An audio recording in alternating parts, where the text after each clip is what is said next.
Olá, de volta pela TV Câmara Uberlândia, o Câmara Debate, falando sobre economia, falando sobre crise econômica. E a gente sabe que o ano termina com uma série de incertezas no Brasil, né? Tanto na área política quanto na área econômica. O tempo está meio nublado, vamos dizer assim. E a gente, para entender um pouco mais as perspectivas para 2016 em relação a esse tema, trouxemos aqui no estúdio algumas pessoas que podem trazer informações e contribuir bastante para o nosso conhecimento e, logicamente, apontar possíveis soluções e sugestões para que a gente possa driblar essa fase tão perigosa, vamos dizer assim, tão crítica que nós estamos passando no país.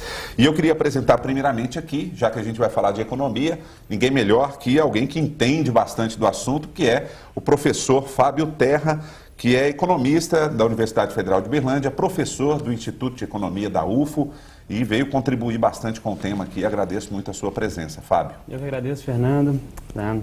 Muito obrigado pelo convite. É um prazer estar aqui hoje debatendo economia com vocês. Porém, eu acho que não são boas novas que eu terei que trazer, mas estamos aqui para tentar ver se a gente consegue vislumbrar, se a gente enxerga soluções para o Brasil, pelo menos no médio prazo, já que no curto prazo o cenário é um pouco nebuloso. As boas novas não são boas novas, mas são importantes para a gente entender o cenário, né? E o nosso telespectador também conhecer a realidade dos acontecimentos e como que a gente pode passar de uma maneira melhor por isso. E quando a gente fala em economia, política, logicamente que os setores produtivos, né, as áreas produtivas estão envolvidas, a indústria, o comércio, o agronegócio, enfim, é tudo vinculado. E trouxemos aqui, agradecemos a presença demais do Everton Magalhães Siqueira, que é presidente da FIENG, Federação das Indústrias do Estado de Minas Gerais, Regional Vale do Paranaíba. Muito obrigado pela sua presença aqui, Everton. Eu que te agradeço, acho importante esses debates, um momento difícil como a gente está passando, e poder estar debatendo com essas pessoas aqui, aprender um pouco com elas também e trazer tudo que a Federação das Indústrias de Minas Gerais tem e está vendo um grande, igual falou o professor, curto, médio e longo prazo. Então acho que vai ser um grande debate e a gente está aqui à sua disposição. Muito obrigado. Bom, e esse tema, logicamente, envolve o mundo, o Brasil e a nossa cidade. E representando aqui o município de Uberlândia, o secretário Municipal de Desenvolvimento Econômico e Turismo, o Ronaldo Alves.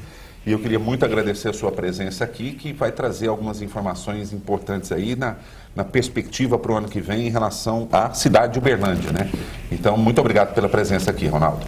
Eu que agradeço, quero agradecer você, Fernando, cumprimentar os colegas que estão aí, o professor Fábio, o Everton, da FIENG, meu amigo Adriano Zago, da Câmara, e todos que fazem parte aí dessa TV. Acho que é importante, momento propício para que nós possamos fazer uma avaliação, acima de tudo, do que vem acontecendo, né, das conquistas que tivemos, né, das dificuldades que vamos enfrentar e também do que nós podemos fazer enquanto gestores públicos. Eu acho que é um grande debate, sim, e sem dúvida nenhuma é um prazer poder estar aqui para contribuir, né, com os telespectadores que estão ali ansiosos para essa expectativa do ano que adentra de 2016. Bom, e agradecer também aqui a presença do Adriano Zago, que é o primeiro vice-presidente da Câmara. Aqui a gente sempre tem no programa um ou dois representantes do Poder Legislativo e eu agradeço muito a sua presença nesse programa, nesse tema tão importante, Adriano. Muito obrigado, Fernando. Nós que agradecemos a oportunidade de usar esse espaço, o Câmara Debate, para mais uma vez conversar com a população de Uberlândia. Saudar aqui os nossos debatedores, o professor Fábio Terra, né, nosso amigo presidente Everton Magalhães da FIENG e também nosso amigo secretário municipal Ronaldo Alves. Acredito que de fato nós temos muito a conversar, é certo que temos que ser otimistas, mas também realistas com o momento em que atravessamos, né? A questão aqui não é partidária, mas sim a conjuntura econômica do nosso país como um todo, e nós esperamos aqui corresponder às expectativas do programa. Obrigado. Com certeza. Bom, a gente vê pela mídia, né, uma série no Correio de Uberlândia, recentemente, uma série de opiniões, né, de empresários, de pessoas ligadas ao setor da indústria também, dizendo ali que a gente fecha o 2015 sem muito o que comemorar, né? E em relação ao cenário que se prepara para o ano de 2016, a gente tem que ter um pouco de cautela, mudar um pouco os paradigmas, o jeito de agir, né? Então, acho que de acordo com cada visão que cada convidado aqui tem, eu queria um ponto de vista de cada convidado, para a gente começar esse assunto aqui, a sua perspectiva em relação ao ano que vem, né? E vamos começar pela economia. E eu começo até com o professor Fábio aqui, que é um pesquisador do assunto e ligado muito à macroeconomia, né? E de que maneira isso pode refletir no nosso país também, e o ponto de vista de cada convidado. E já deixando à vontade, né, para que, caso algum convidado queira complementar a informação, podem ficar à vontade, não precisa ficar esperando eu chamar para falar. Então, o assunto está aberto e eu começo com o Fábio Terra, economista. E aí, o que a gente pode esperar para 2016? Obrigado pela palavra, Fernando. Eu acho que 2016 vai ser uma reprise, talvez em algumas medidas piorada do que foi 2015, tá? Uma vez que diversas indefinições que foram sendo gestadas ao longo de 2015 ultrapassarão a virada do ano e continuarão fazendo com que o cenário conjunturalmente nebuloso da economia brasileira persista. Uma dessas coisas, é claro, está aí na mídia o tempo todo, é a crise política, que não vai se resolver esse ano, e é impossível, tá, desconsiderar esse fator como um dos elementos que fazem a permanência da crise no Brasil. Essa crise não é uma crise de agora, ela vem sendo gestada há um bom tempo, tá? O Everton, meu colega da presidente da FIENG, pode dar exemplos aqui, por exemplo. O câmbio valorizado, persistente no Brasil, faz com que as nossas exportações venham reduzindo constantemente. Não fosse a desvalorização cambial desse ano, a situação estaria ainda pior no nosso PIB, porque é isso que tem minimamente feito com que a gente consiga ter esperança para meados de 2016 ou 2017. Nós temos custos de produção que são elevadíssimos e que estão permanentemente em elevação. Nós temos carga tributária, nós temos um sistema financeiro que é muito, digamos, compete muito com a iniciativa produtiva. Isso tudo é estrutural no Brasil, ou seja, é permanente, é histórico, e ao mesmo tempo a gente está trazendo também elementos conjunturais como o fator político, ou seja, quando isso soma, tá, o cenário fica muito nebuloso, é difícil. Temos que ser otimistas, mas é difícil também a gente buscar solução de curto prazo. Na verdade, a gente não pode mais ter remendo nesse país, a gente precisa ter ajuste, de fato, reforma, mudança, né?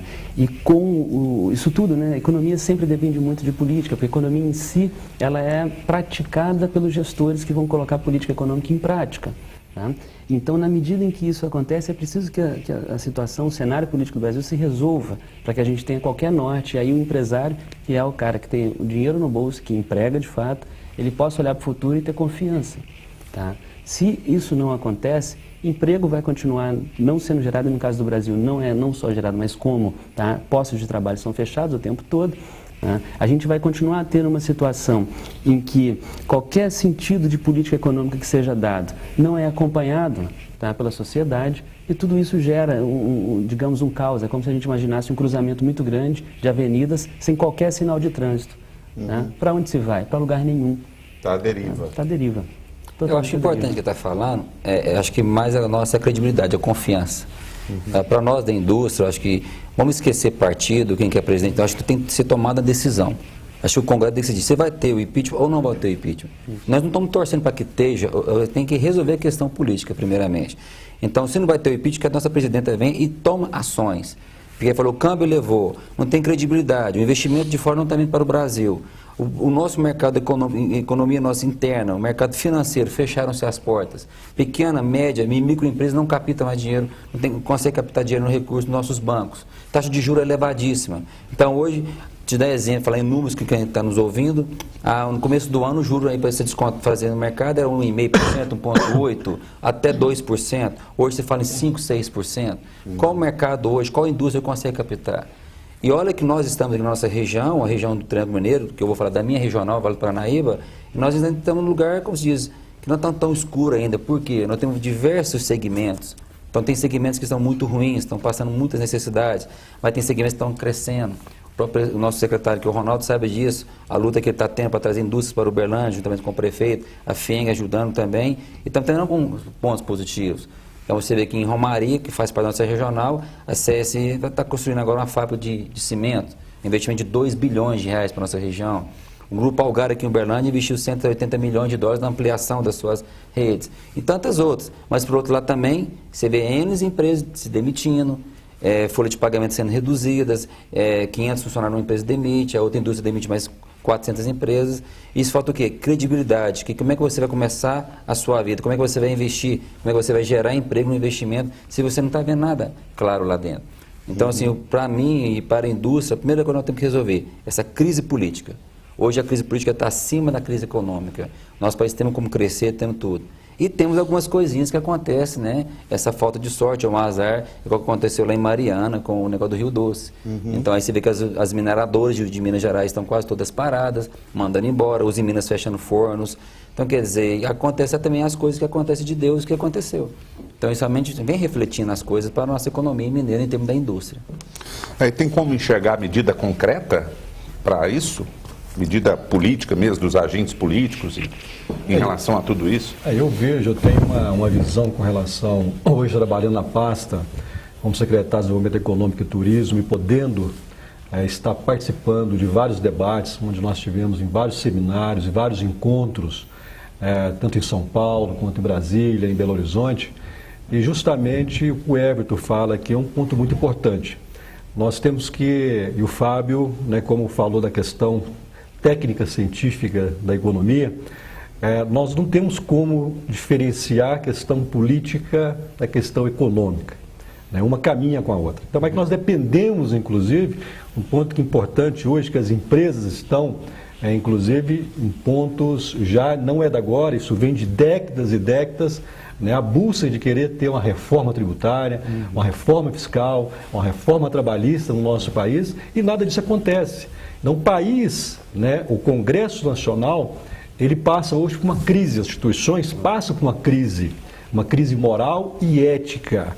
E a questão da crise, eu não vejo hoje que nós estamos vivendo uma crise econômica. Nós estamos vivendo uma crise de valores morais e éticos e das instituições, que está causando, né, um desconforto e uma incerteza no mercado econômico, que ela caminha com relação a isso. Quando nós perdemos essa noite o selo de bom pagador, é justamente isso, né? Então nós demoramos décadas para conquistar, né, algo tão importante para que nós pudéssemos fazer investimentos, que nós precisamos desses investimentos externos, nós perdemos ele. Isso já é a vulnerabilidade da economia, do que passa a questão das forças políticas de incertezas, né, para que nós realmente possamos avançar. Então nós não podemos tomar medidas simplesmente paliativas, igual o governo quer, igual o ministro, né, do Banco Central, quer impor algo paliativo. Nós temos que pensar em medidas mais profundas e perenes, que o Congresso tem que ter realmente a sua participação e às vezes sacrificar para isso. E nós não estamos vendo luz, né? Agora falando aí para os telespectadores, né, eu não vejo uma luz no fim do túnel com relação a esse ponto que nós devemos chegar. Então tem que haver sim uma responsabilidade dos gestores para que nós possamos ter um debate, e vejo hoje que as instituições, eu tenho falado isso sempre, enquanto secretário e gestor, secretário de Desenvolvimento Econômico e Turismo, tenho trabalhado isso permanentemente, né, está aqui o Everton da FIENG, nós temos procurado a CDL, a CIUB, Associação Comercial e Industrial, para que nós possamos ter um debate amplo, independente de cor partidária, independente de partido, para que nós possamos aclamar né, para que nós possamos ter decisões e ações de governos para que nós possamos ter uma economia, né, a médio e longo prazo. Ela não vai ser de imediato, para que nós possamos recuperar essa credibilidade para que o mercado possa retomar, né, o nosso crescimento. Agora, vindo para o município,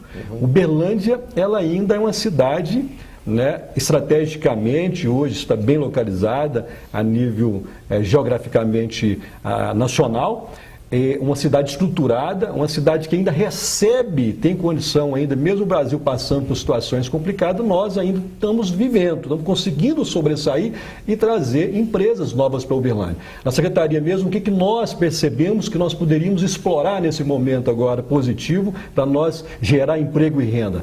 Olhar o turismo como um vetor de crescimento econômico. E nós conseguimos fazer isso, tornando Uberlândia como uma referência hoje, né, de trazer grandes eventos. Haja vista que nós vamos ter aqui, para você ter uma ideia, o turismo esportivo, isso é inédito, inclusive no Brasil, né? O Brasil é o único município hoje do interior que vai ter mais de uma delegação internacional para base para os Jogos Olímpicos 2016, o Brasil conseguiu isso. Isso tudo dá uma prospecção internacional, gerando, né, abrindo fronteiras já com a Europa, onde nós já inclusive fizemos aí já um meeting internacional, trazendo mais de 12 empresas irlandesas dentro de Uberlândia, né, mostrando que o Uberlândia tem capacidade de abrir esse mercado, né, e essas relações empresariais também com o mercado exterior. Então acho que nós temos que ter também criatividade, mas o momento não é bom, o momento é complicado, nós temos que realmente ter muita tranquilidade, sabedoria acima de tudo, para que nós possamos lutar. E hoje o que eu vejo com questão,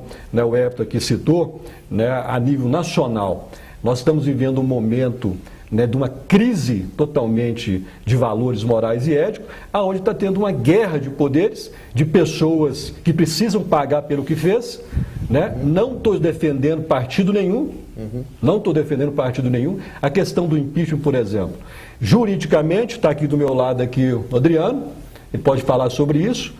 Nós não temos hoje nada que pode incriminar, inclusive, a presidente para que ela possa sair do poder, juridicamente falando. Agora, incompetentemente falando, administrativamente isso, falando, pela incompetência administrativa e tudo, você vai julgar um presidente para que possa sair do poder? Então, esse é outro caso. Então, vai ser um julgamento político, né? Agora, quem hoje tem legitimidade para isso? Um presidente da Câmara que está mais sujo, né, do que lama, né? Você pega hoje o envolvimento dele, que isso já está sendo, querendo ou não, está usando isso como força, barganha para querer tirar o foco. Então, é isso que está hoje o Brasil. Então, esse foco, ele acaba trazendo um retrocesso na questão do avanço para que nós possamos tomar as medidas necessárias. Então, não sei aonde isso vai caminhar, né? Esse retrocesso tem que ser realmente sanado o mais rápido para que o Brasil possa ter novos momentos para frente. Deixando claro aqui, o Eduardo Cunha, né, o presidente da Câmara Federal. Isso, da Câmara Federal. Dois exemplos clássicos que falou em credibilidade. Há meses atrás, a nossa presidente falou que ia fazer um enxugamento, que ia melhorar e que ia desfazer de 11 ministérios. Ela não desfez, ela desfez de um. Então, aí não tem credibilidade. Nós estamos vivendo um momento político lá em Brasília hoje, se discutindo questão do Eduardo Cunha, questão da nossa presidenta. Ela já anuncia, e já estão nas mídias aí, nas redes sociais, que o ministro da Economia já está fora. Está esperando só. Está esperando. É isso que eu te falo. É isso que para nós, da indústria e do comércio geral, afeta. Então, como é que o empresário vai investir aqui se não sabe nem quem vai ser o ministro amanhã? Então, não são as coisas claras, entendeu? Isso que falta para esse governo. E falando isso, para decidir. Então, não vamos. Resolve o impeachment, resolveu, eu posso repetir para vocês. Resolve, mas vamos ter decisões concretas para que volte a ter a credibilidade. Que não seja 100%, mas que volte a ter um pouquinho de credibilidade. Ô, Zago, aqui foi muito bem citada a questão dos interesses, né, políticos. Parece que a questão pessoal, política, está acima do país, né, dos interesses gerais de uma nação. Eu vou retomar aqui o que nós discutimos agora recentemente com a presença aqui do Humberto Carneiro, como do Paulo Junqueira da Junco, que nós discutimos, entre outros assuntos, essa questão econômica. É importante reiterar, até tomando emprestado as palavras aqui do professor Fábio Terra, nós estamos vivenciando essa situação por não termos uma política econômica definida, né? Naquela oportunidade com os dois empresários, eu defendia e continuo defendendo a política econômica como uma política de Estado. Essa instabilidade, presidente Heber, é por conta disso. A gente não sabe o que vai acontecer amanhã. Então, o secretário bem lembrou, essa busca, essa ânsia, essa disputa pelo poder, isso gera esta instabilidade, né? Então, nós não temos, digamos, uma estabilidade na economia. E vem esses fatos, como o agora citado, a questão do impeachment, e eu concordo com o secretário na questão jurídica, né, passa a ser muito mais um processo político. Ele já é político também por natureza, porque a decisão é política, né, mas os seus fundamentos são jurídicos. E a opinião pública vem cobrando isso, até vendo agora entrevistas recentemente um grande jurista dizendo que estão querendo fazer no Brasil o que ainda não existe, que é o recall, né? Ou seja, não estão gostando da presidente que foi eleita democraticamente pelo voto, com uma porcentagem pequena de diferença para o segundo colocado, mas querem tirar ela. E a via instrumental é o impeachment, né? Sem defender questão partidária. Nós estamos fazendo um debate aqui, jurídico, econômico, enfim. Então, é complicado essa questão. Concordo também com o professor quando disse que não é agora. Eu disse aqui, fui criticado lá fora, depois que o programa anterior foi ao ar, quando eu defendi aqui que lá atrás, ainda no governo do presidente Lula, estimulou-se desenfreadamente a abertura de crédito, incentivando o consumo, mas sem responsabilidade. É aquele velho ditado, não existe almoço de graça. Alguém vai pagar a conta, alguém está ganhando com isso, né? A isenção de impostos, né? Nós concordamos em parte, para que você possa atrair empresas. Nós estamos fazendo isso aqui no município, o secretário pode afiançar isso que eu estou dizendo. Porém, agora nós já estamos vendo, né, as acusações que pesam, mais acusações que pesam sobre o presidente Eduardo Cunha, do favorecimento a algumas empresas nessas questões de isenção ou renúncias de impostos. Então a questão é grave, é complexa, né? Eu particularmente não sou a pessoa mais apropriada para falar da política econômica para frente. A gente faz um sobrevoo sobre isso, mas também tem os pés no chão, como o professor bem lembrou, e precisa, de fato, de alguma solução. E eu concluo essa parte dizendo o seguinte: vamos rememorar aqui, nas eleições de 2014, nos debates à presidência da República, quem apresentou uma proposta de política econômica. Então, uns debates de acusações, já apontando o dedo de erros do passado, do que você está fazendo, mas sem uma proposta... Sem nada concreto, assim, né? Então, essa é a instabilidade que o mercado lá fora é assim que vê o Brasil. E tomando as palavras do Humberto, disse aqui naquele dia, né? O nosso país é riquíssimo, né? O potencial que nós temos, né, principalmente das nossas riquezas naturais, porém, como se diz, né, não sabemos explorar isso da maneira correta. Só um adendo aqui, porque ele citou um programa que a gente fez aqui com o Humberto, né, da Policardi, o Paulo Junqueira. O telespectador que quiser, né, assistir a esse programa, ele pode ir lá no portal da Câmara, TV Câmara, Câmara Debate, tem esse programa para você assistir e entender melhor o que o Adriano está falando em relação ao conteúdo desse programa.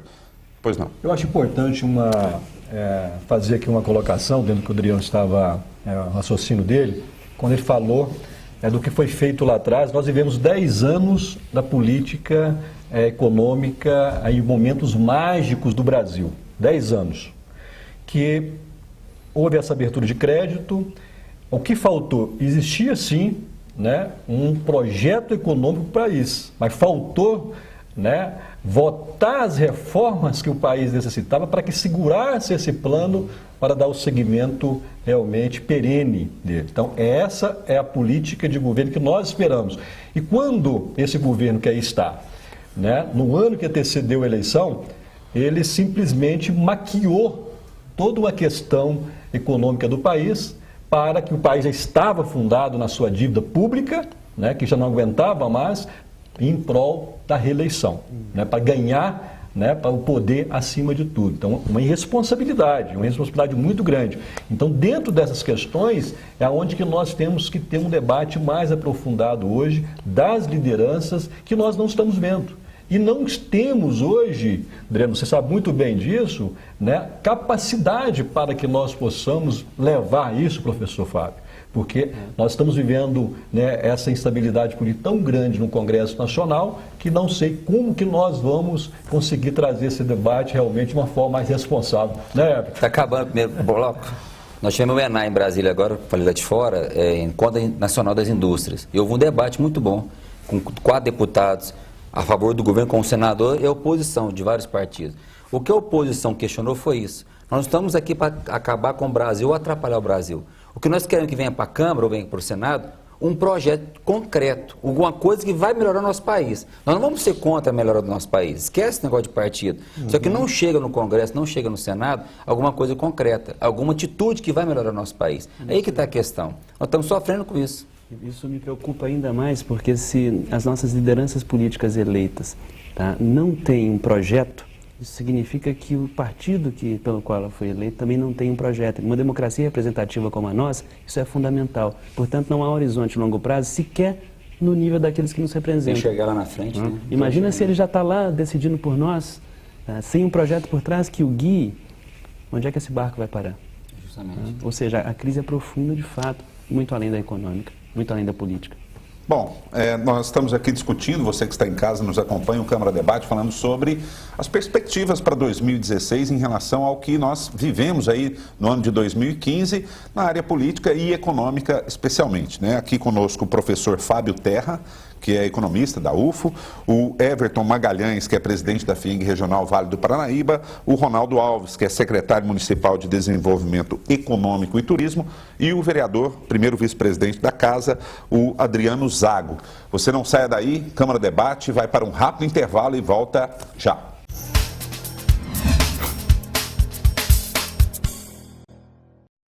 Jornal da Câmara. As principais notícias da Câmara Municipal de Uberlândia você acompanha no Jornal da Câmara e também informações que fazem parte da sua vida. TV Câmara Uberlândia, o Legislativo conectado a você.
TV Câmara Uberlândia, canal 45.3 HD.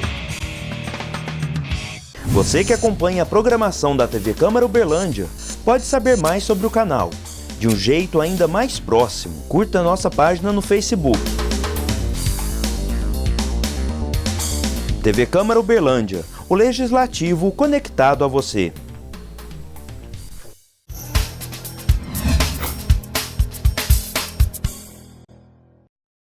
De volta pela TV Câmara Uberlândia, canal 45.3, você acompanha o Câmara Debate, agora iniciando aqui o segundo bloco, falando sobre a política econômica, a crise econômica, crise institucional, política que nós estamos passando no nosso país, mas com o viés aqui da perspectiva para esse ano de 2016, o que a gente pode esperar. Bom, a gente falou sobre o Brasil, falamos sobre macroeconomia, política nacional, enfim, mas voltando um pouquinho aqui para o nosso território, né?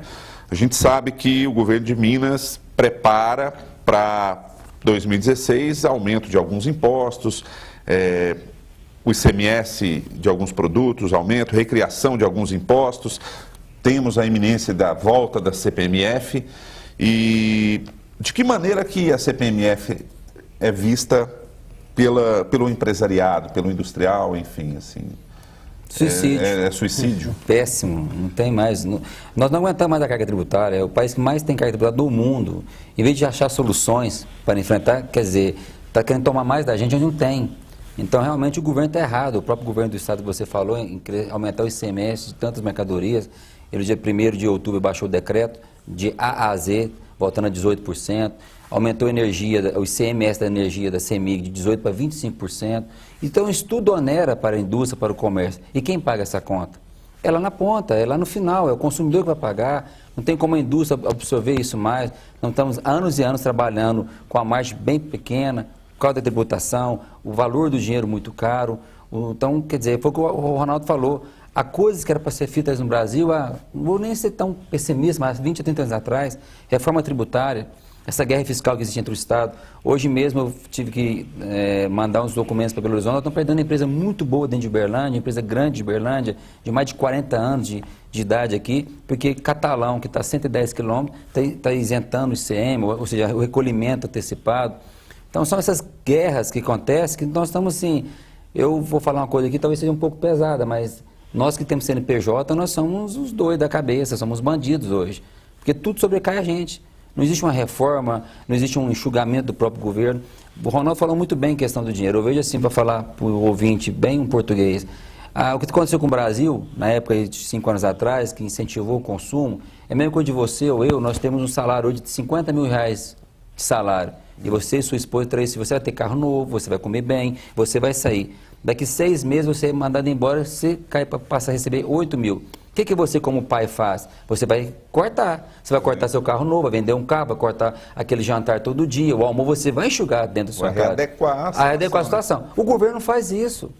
A crise está aí, em vez dele enxugar, ele está jogando por conta de quem produz, que somos nós, o comércio, a indústria. Ele tem que parar com isso.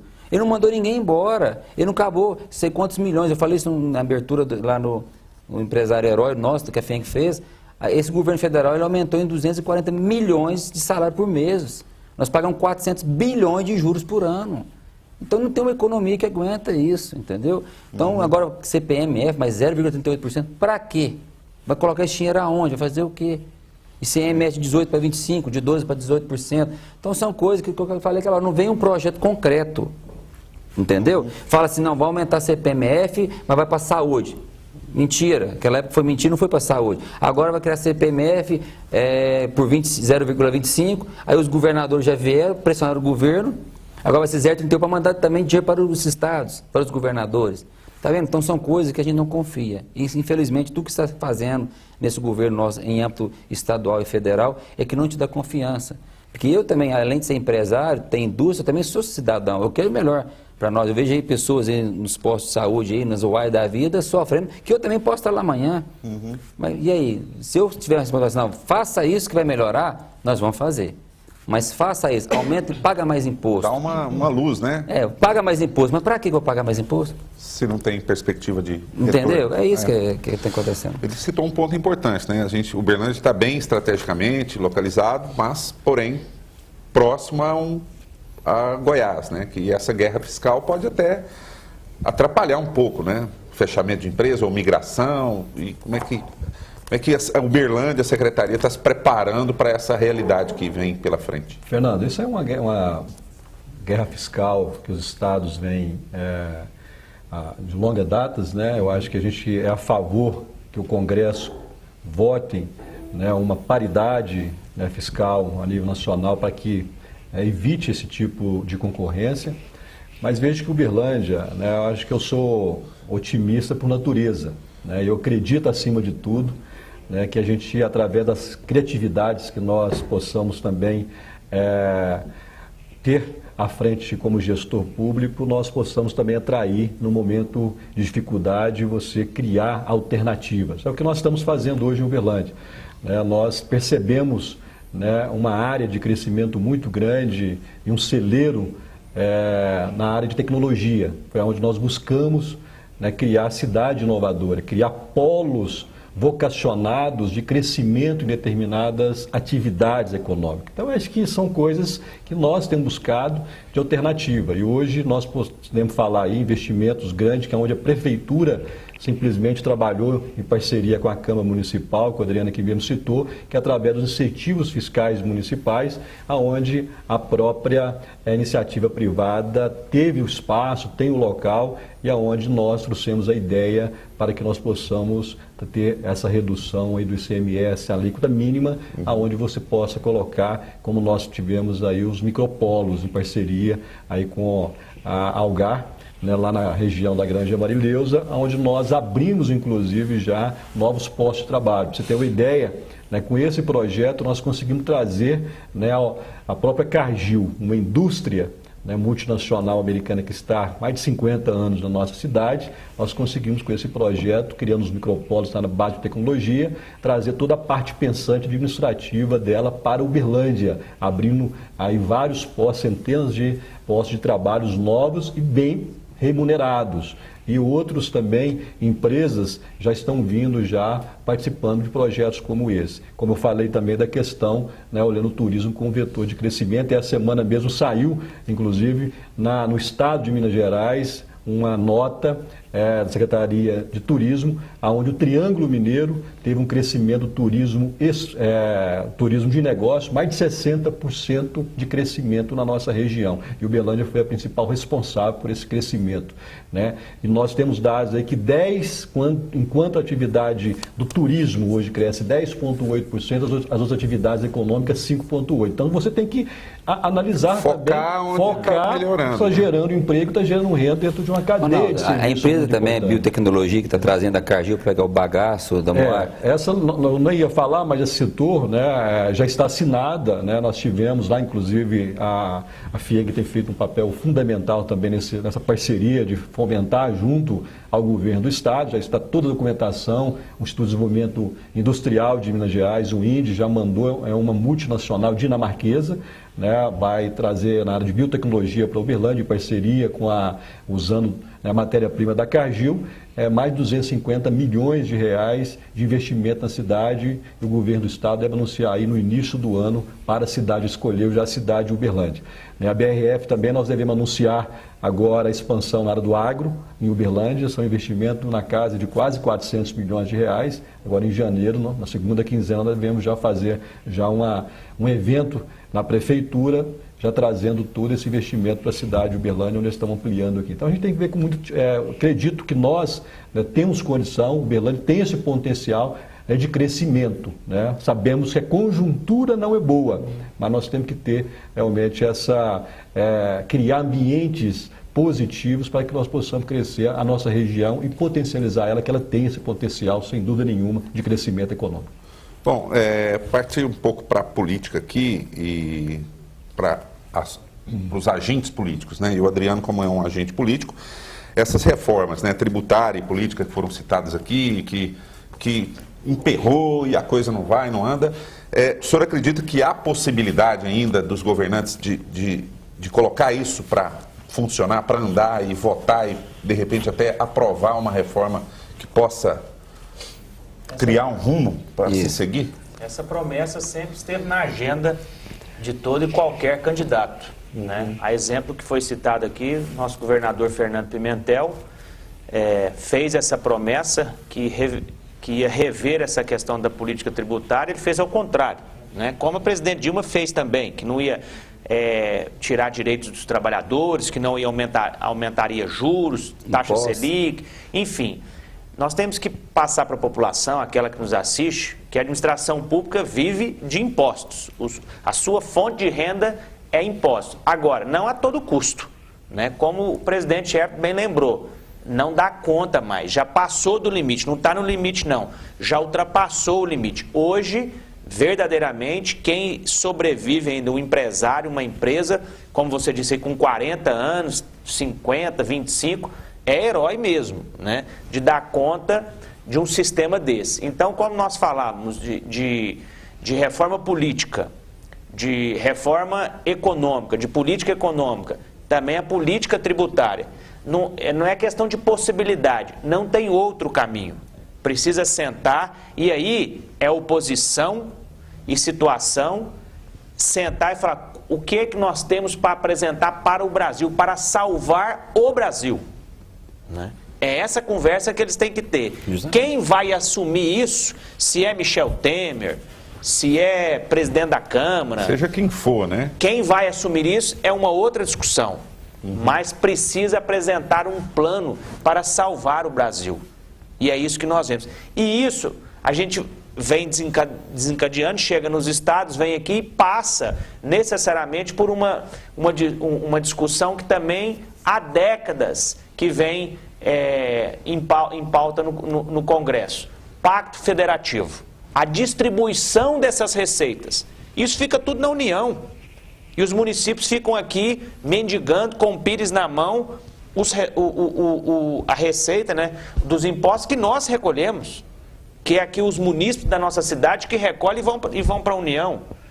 Então isso também precisa ser revisto. Isso precisa mudar. Agora, e passa necessariamente o assunto mais em voga, a questão da corrupção, né? Então, assim, não há sistema em qualquer país do mundo que dê conta de sustentar, né, esse alto índice de corrupção no nosso país, né? Ainda bem que estão conseguindo desmontar esse castelo, né? Mas existem outros caminhos que precisam ser percorridos para minimizar. Acabar seria utopia, né? Porque a corrupção está no homem, ela não está na política, né? Mas minimizar é um compromisso que nós, principalmente nós agentes políticos, temos que dar, né? E temos que fazer. Então, assim, a gente fica em roda, né? Ficaríamos aqui horas a fio discutindo essa questão, mas o que eu vejo, né? Há necessidade dos governantes assumirem a sua responsabilidade. E não como promessa de campanha para poder ganhar uma eleição, quando assumem o poder, faz tudo ao contrário. Então, o cidadão que nos assiste, a responsabilidade está nas mãos deles. Daí a necessidade de termos mais critérios para escolher nossos agentes políticos, né? O que não temos muito pouco. Isso passa também por um processo de educação política. Então, assim, uma coisa está entrelaçada na outra, né? E é o que nós falamos aqui no programa passado, inclusive. O problema, professor Fábio, ele é estrutural, né? Ele é de cima para baixo. Eu tenho uma esperança, já refletindo sobre 2016, e que isso também, espero eu, se encaminhe para 2018 e permaneça na cultura brasileira, que diz respeito a... Eu acho que os debates eleitorais de agora em diante, eles serão muito menos politiqueiros no termo mais, talvez, pueril, tá? E passarão a ser muito mais técnicos. Porque a população está sendo bombardeada já há um bom tempo. Cansou, tá? né? E cansou dessa coisa de apontar o dedo e falar que a culpa é toda sua, que você criou 12% de taxa de desemprego em 2002 e foi eu que salvei toda a população brasileira. A população cansou disso. Não sei se toda a população, isso seria utopia minha dizer, mas eu acho que grande parte da população brasileira consegue olhar e falar, olha, é a mesma coisa de sempre, eu vou buscar o novo. Discutir o passado sem perspectiva para o futuro. Isso, Dá um exemplo claro para vocês. Eu gostaria que isso tivesse, na verdade, já saindo da realidade brasileira, para que a gente pudesse olhar justamente para o técnico. Tá? Para que, por exemplo, todo o estelionato que aconteceu agora em 2014 na eleição, que também aconteceu na eleição de 98 e que é constante nas eleições brasileiras, se prometeu que é impossível, tá? Que isso deixe de ser o caso. Isso. Tá? Pois não A questão da reforma tributária. A Cencosud, que é uma grande multinacional aí, veio e comprou Bretas aqui em Minas Gerais, nessa região toda, G. Barbosa lá no Nordeste e algumas outras redes de supermercados no Rio de Janeiro. Eles colocaram, já tem 1 ano e meio, à venda, a Cencosud no Brasil, que eles não conseguem trabalhar com a carga tributária no Brasil. Ele compra o mesmo lato de extrato de São Paulo, ele tem que tributar um valor, ele compra o mesmo latinho de extrato de Minas, é outro valor, eles não conseguem, não tem computador que consiga acertar. Eles ficaram loucos com a nossa tributária. Então o que a questão vai colocar à venda? Vocês estão loucos, entre aspas, vocês trabalham no Brasil, quem trabalha são doidos.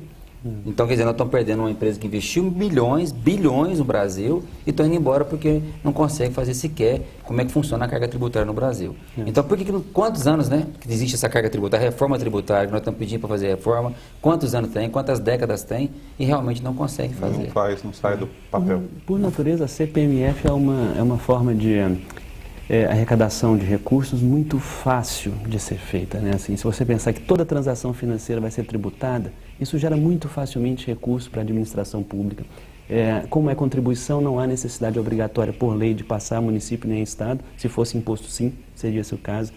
Porém, a forma mais fácil de ser feita é, mais uma vez, dar-se um jeitinho nas coisas, que é a realidade brasileira. Por exemplo, digo isso porque, se o Brasil tivesse imposto efetivo sobre herança, nós não precisaríamos, tá, da CPMF. Se nós tributássemos grandes fortunas de forma mais justa, nós não precisaríamos de CPMF. Tá? Nós não precisaríamos de CPMF com essas mudanças que são simples de serem feitas. Elas não exigem sequer reforma tributária, tá? Porém elas mexem com interesses fortíssimos, que são interesses econômicos dos que mais têm.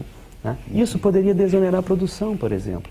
Tá? E desonerando a produção, cuja produção se reduz, preço se reduz, até por conta disso, aumenta o consumo, e não só consumo nosso, mas também consumo do estrangeiro, porque o câmbio real se deprecia nessa situação. Tá? Quando o preço aqui no Brasil diminui, é mais vantajoso eu de fora comprar aqui dentro, tá, do que comprar lá, se esse for o caso.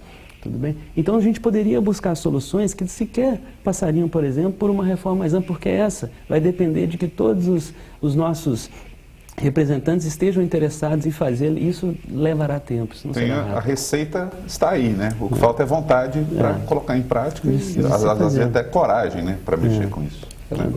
Falta política, né? Eu acho que mas vai dar certo. Eu acho que a gente também não precisa desanimar não e pensar que tudo, mas que se resolva logo. Tem que resolver logo. Não pode, assim, a economia nós não estamos aguentando mais. Nós estamos cada dia mais enforcados, cada dia a corda está apertando. E se nós começarmos o ano aí, que está para surgir um novo ano aí, se esse primeiro semestre não tem uma reviravolta, você pode ter certeza. Aí sim vocês podem esperar que a crise vai piorar muito. Aí vai acontecer coisas muito piores que estão acontecendo hoje. Se me permite, depois eu prometo colocar umas posições mais positivas acerca do futuro, mas se me permitem complexificar um pouco mais, eu ainda gostaria de acrescentar que o setor externo, né, que o cenário internacional, ele também não é contribuinte para a melhoria das condições nacionais. Tá? Então a gente, ao longo de todo o programa até aqui, nós vimos debatendo a questão interna do Brasil, seja a questão econômica, seja a questão política, que hoje é preponderante na conjuntura, tá? Ela não mexe na estrutura, mas a conjuntura ela é a preponderante, e se ela é preponderante, ela não vai mudar a estrutura. Nós comentamos sobre valores éticos, morais e até cívicos, e de identidade nacional, o que é ser brasileiro, o que eu quero como brasileiro. E a gente até agora não comentou o cenário internacional, mas o cenário internacional ele não é benéfico ao Brasil. Está favorável. Tá? O Brasil não tem... ele não vai conseguir galgar.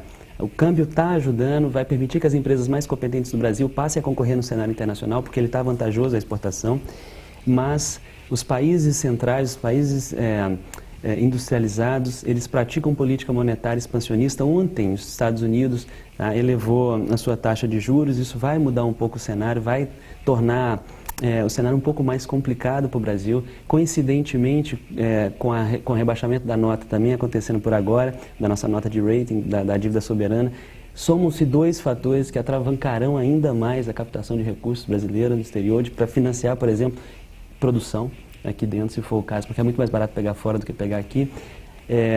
A gente tem a China desacelerando, que a China desacelerou 5 pontos percentuais do PIB. É o que o Brasil não cresce em média desde 1974 a 79. Tá? Desde lá a gente cresceu alguma coisa em torno de média de 5%. Nós temos a Europa patinando. Tá? Ou seja, o cenário internacional não nos ajudará. E o cenário interno parece-me que também não. Se nós não soubermos concatenar forças para que pelo menos o interno se resolva, aí a confluência de forças é terrível. Terrível. Bom, assim, logicamente que o nosso objetivo aqui não é atenuar o pessimismo. Você vê que ficou até mais calado, né? Todo mundo ficou reflexivo agora. Depois eu prometo coisas boas no final. Mas é importante a participação do professor aqui, porque ele entende, é estudioso do assunto, né, da questão econômica, das nuances que envolvem aí a economia, mas existe alguma orientação, né, em tempos, historicamente dizendo, né, em tempos de crise, logicamente que já superaram várias crises e tal, e a realidade hoje está aí, né? Em termos históricos, assim, existe alguma orientação, algum caminho que, às vezes, usar um exemplo do passado para se usar agora, no futuro? Uma coisa que eu vejo que pode servir muito foi como o Plano Real deu certo para debelar o processo inflacionário brasileiro, que foi um acordo nacional. Tá? Os planos anteriores, eles em muito não deram certo por problemas técnicos, mas também porque a sociedade convivia bem com a inflação. Tá? Foi quando chegou uma crise em nível de se liquidar a poupança dos outros, tá, para que se pudesse, então, eliminar a moeda do mercado e aí você controlar a inflação, foi quando isso aconteceu que em 94 houve um acordo nacional muito forte, vamos acabar com o processo inflacionário. Talvez o que a gente precise nesse instante é de um acordo nacional. Tá? É um acordo muito maior do que um acordo político, porque depende de, por exemplo, eu, Fábio, parar de enxergar a política brasileira como um jogo de futebol, um fla-flu. Tá? Depende, então, de eu chegar e conversar com aqueles com quem eu não tenho, talvez, consonância de ideias e falar, olha, agora chega, o que importa é o Brasil. Tá? Então eu digo isso usando como exemplo, mas eu não sou, eu não participo de partido político, eu caminho muito moderadamente nas posições ideológicas e políticas, mas eu digo, eu como um exemplo daquilo que eu esperaria que os nossos políticos estivessem fazendo nesse instante, estivessem colocando os interesses nacionais à frente para tentar conduzir a um acordo nacional de, olha, mais importante do que eu, você, do que PT, PSDB é o Brasil. Ô, Fernando, mas só para corroborar com o que ele está dizendo, eu vejo isso como uma dificuldade pela questão política, né? Passa necessariamente pela reforma política, porque hoje, para se chegar ao poder, há uma colisão imensa, né, de partidos, como o presidente lembrou, o presidente Everton, de que para poder agradar os apoiadores, você tem que abrir o governo demais. Então, se não tiver corte, contingenciamento de gastos, não se arruma nada, né? Então, a intenção é até boa. A presidenta veio a público, disse que ia cortar 3 mil cargos comissionados, tantos ministérios, mas aí o pessoal já deu o grito. Espera lá, você vai fazer isso? Não tem nosso apoio no Congresso. Aí não tem governabilidade. É por isso que eu disse, volto ao início do programa. Se não tiver uma política de Estado para a política econômica, não vai sair do lugar. A exemplo de trazer um técnico como Joaquim Levy, que é um técnico, não é político, e não consegue implementar as políticas econômicas, que não vai conseguir, né? Porque os partidos que sustentam o governo, você pode ver que ele é pessoa não grata no meio. Mas é porque o governo não tem um apoio, não tem credibilidade. Então o cara vem com a visão do mercado para dentro da administração pública, mas aí o que emperra é a questão da administração pública, a forma, né? Então e os governantes, vamos fazer aqui a defesa, né, para não ser injusto, se vê refém desse sistema. Se eu não fizer assim, eu não consigo chegar lá, né? Isso precisa mudar, entendeu? Então, os empresários, né, os segmentos organizados, sindicatos, precisam mudar a postura também para poder conseguir encontrar uma pessoa que reúna as características de um bom gestor, de um bom administrador e apoiar essa pessoa. Mas essa é uma luta, é difícil. Eu quero dizer que isso aí é para gerações futuras, né? A nossa, eu acredito que não verá isso. E na verdade, com esse pluripartidarismo, né, para você unir essas mais ideias, complicado, né? Eu acho que realmente ela acaba dificultando. Tem que haver, né, Fábio, um pacto para o Brasil. Né? Eu acho que os grandes partidos hoje que têm a maior representatividade hoje no Congresso Nacional teriam condição, né, de propor uma ação como essa, porque eles têm a maioria para dar a governabilidade. Né? Aí tiraria, né, o fisiologismo de lado e teria uma ação pró-nação, em vez de estar analisando as questões simplesmente pessoais e partidárias para que pudesse avançar e tomar as medidas necessárias, as reformas necessárias. E foi falado, que eu acho muito importante também, Everton, quando falou só da reforma tributária. Um dos pontos hoje primordiais que o país precisa rever também é a questão trabalhista, né? Reforma trabalhista. Eu também sou empresário, nós sabemos disso, e hoje a reforma trabalhista, ela que às vezes um empregado acha que ela é benéfico para ele, mas não. Atrapalha muito na questão do ganho do empregado e atrapalha muito hoje também o empregador da forma que é hoje estabelecido dentro da norma nossa, dentro das leis do trabalho. Então, acho que são coisas que, se nós fôssemos aqui realmente continuar esse debate, nós ficaríamos aqui a tarde, semana toda discutindo, é muito enriquecedor, mas a gente sonha ainda e acredito que esse país é uma democracia jovem e acredito que o país tem um bom currículo, o Brasil tem um bom currículo, né? As crises são cíclicas, só que nós não estamos vivendo simplesmente uma crise econômica, nós estamos vivendo uma crise moral e ética, eu volto a dizer isso, como eu falei no início do programa, que ela é muito maior do que isso, que está levando essa crise das instituições brasileiras, que não é só na política, nós estamos vivendo aí também os outros poderes também, né? Então a questão é do homem, quando a gente fala do homem no sentido universal, homem e mulher, então a corrupção está hoje na cultura do cidadão brasileiro,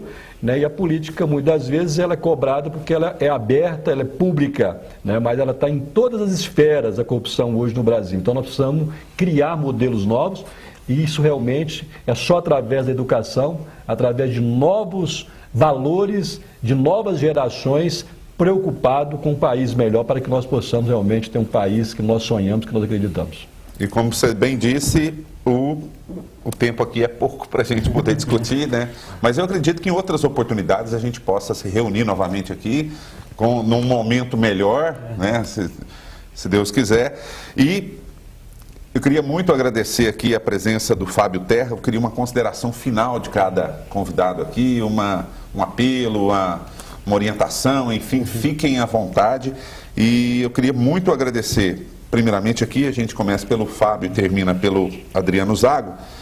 A consideração final, o economista da UFO, professor do Instituto de Economia da UFO, e que trouxe aqui uma aula para a gente. Eu, particularmente, fiquei muito mais bem esclarecido aí.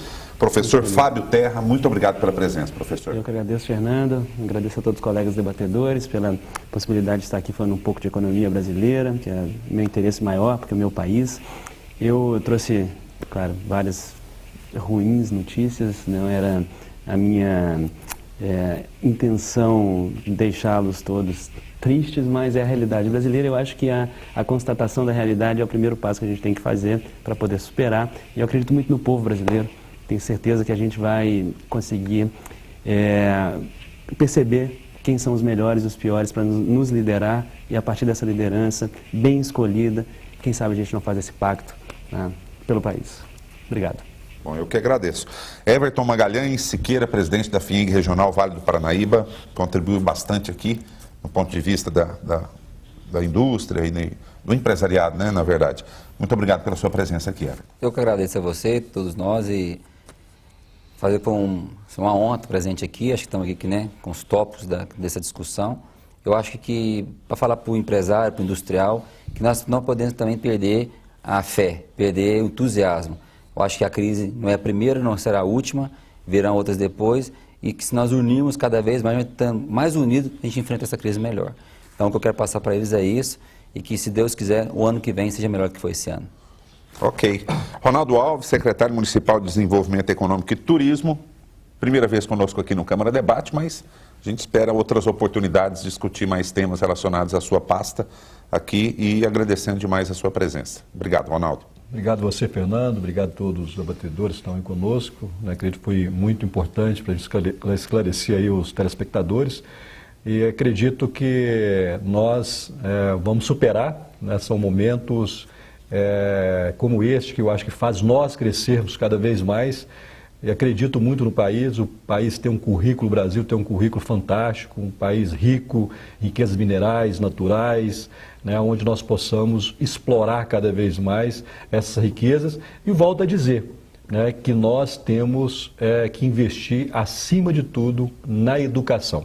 Educação de base, educação um plano pedagógico de Estado para que nós possamos mudar essa realidade, né, e ter esse momento que o Brasil vive hoje como livro, uma página virada, né, do qual nós estamos vivendo essa crise moral e ética, né, que está realmente assombrando cada um de nós, os homens de bem. Mas acredito que em 2016 nós teremos aí melhorias, se Deus quiser. Bom, representando aqui o Poder Legislativo, o primeiro vice-presidente da Câmara, o vereador Adriano Zago, parceiro do Câmara Debate, está sempre conosco aqui. Queria novamente agradecer a sua presença aqui, Adriano. O agradecimento é nosso, Fernando. Aproveitar esse espaço, esse importante espaço que a Câmara criou, esse programa Câmara Debate, a oportunidade de esclarecer a população de Uberlândia. Agradecer aqui aos colegas pela oportunidade também deste debate. E acredito, como foi dito, a gente não pode esmorecer, a gente tem que sempre acreditar naquilo que fazemos, e é por isso que eu particularmente estou na política, que acredito que seja o meio mais importante de transformação de toda e qualquer sociedade. E eu deixaria que a palavra de ordem é compromisso, né? Nós temos que ter pessoas mais compromissadas com o nosso país. Eu acredito que nós temos sim condições suficientes de sairmos desse cenário, mas desde que cada um assuma a sua responsabilidade. E eu tenho tentado fazer a minha. Então, meu muito obrigado, que a gente possa voltar outras vezes, né, porque esse assunto não termina aqui, né, muito pelo contrário, há muito que se fazer, há muito que se discutir. Meu muito obrigado. A gente só espera retornar com esse tema aqui numa situação melhor, né? É o que esperamos, todos nós esperamos, inclusive você que está em casa nos assistindo. Eu agradeço muito a sua audiência e mais notícias sobre o Poder Legislativo também no nosso portal www.câmarauberlandia.mg.gov.br. Lá também tem o link do Câmara Debate, que você acompanha programas anteriores e toda a programação da TV Câmara Uberlândia. Então, muito obrigado pela sua audiência e até um próximo Câmara Debate.